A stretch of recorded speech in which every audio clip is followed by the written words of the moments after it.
అందరికీ నమస్కారం. క్రియేటివ్ స్వప్న ఛానల్కి స్వాగతం. ఈరోజు సంక్రాంతి నోముల్లో తాంబూలం నోము ఎలా నోముకోవాలో చూద్దాము. వీడియోలోకి వెళ్ళే ముందు ఒక విషయం అండి, మీ నోముల వీడియోస్ మా ఛానల్లో చూడాలనుకుంటే నేను డిస్క్రిప్షన్లో నా వాట్సాప్ నెంబర్ ఇచ్చాను, దానికి మీ నోముల వీడియో అండ్ డీటెయిల్స్ అన్నీ పంపించండి. తాంబూలం నోముకి మనకి 13 ప్లేట్లు కావాలి. ఇలాంటి ప్లేట్స్ తీసుకోండి. ప్లేట్ల సైజ్ అనేది మన ఇష్టం వచ్చిన సైజ్ తీసుకోవచ్చు, కానీ మనం తీసుకునే వస్తువులన్నీ దాంట్లో పట్టేటట్టు ఉండాలి. ఒక్కొక్క ప్లేట్లో ఏం పెట్టుకోవాలో ఇప్పుడు చూద్దాము. ప్లేట్లో 2 తమలపాకులు పెట్టుకోవాలి. దాని మీద 2 అరటి పండ్లు పెట్టుకోవాలి.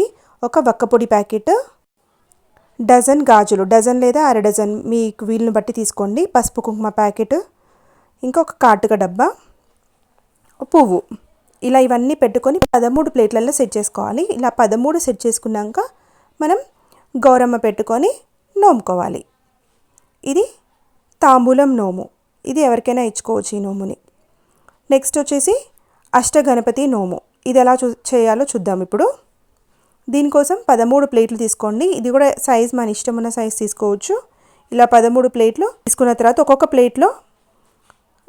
ప్లేట్ నిండా బియ్యం పోసుకోవాలి. బియ్యం కొలత అంటూ లేదు, ప్లేట్ కొంచెం నిండుగా పోసుకోండి. దానిపైన 8 పోకలు పెట్టుకోవాలి. అష్టగణపతి కదా, 8 పోకలు పెట్టుకోవాలి. పసుపు కుంకుమ వేసుకోవాలి, దానికి బొట్టు పెట్టుకోవాలి. ఇలా 13 ప్లేట్లలో సెట్ చేసేసుకోవాలి. ఇలా సెట్ చేసుకొని గౌరమ్మ పెట్టుకొని నోముకోవాలి. ఇది అష్టగణపతి నోము. ఈ వీడియో మీకు నచ్చిందని అనుకుంటున్నాను. నచ్చితే లైక్ చేయండి, మా ఛానల్ని సబ్స్క్రైబ్ చేసుకోండి. మరో వీడియోతో కలుద్దాం. బాయ్.